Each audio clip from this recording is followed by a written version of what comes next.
Hello guys, જય ગોગા મહારાજ, જય શ્રી કૃષ્ણ. આજે આપણે બનાવવાના છીએ સ્મૂથી.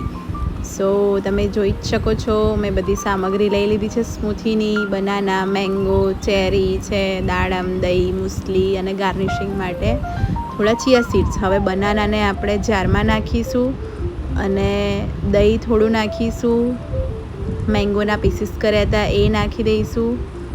બધી વસ્તુ હવે આપણે ગ્રાઇન્ડ કરવાની છે. મિક્સીમાં ગ્રાઇન્ડ થઈ ગયા પછી આપણી સ્મૂથી હવે તૈયાર છે અને એક બાઉલની અંદર સ્મૂથી આપણે કાઢવાની છે. હવે ગાર્નિશિંગ માટે મુસલી લીધી છે, થોડા મેંગોના પીસીસ એડ કર્યા છે, દાડમ એડ કરી છે અને ચેરીના પીસીસ એડ કર્યા છે. 1 ચમચી જેટલા ચિયા સીડ્સ એડ કર્યા છે. આપણી સ્મૂથી તૈયાર છે, જે ટેસ્ટમાં બી બહુ મસ્ત છે અને હેલ્થ માટે બી બહુ જ સારી છે. તમે બ્રેકફાસ્ટમાં રોજ લઈ શકો છો.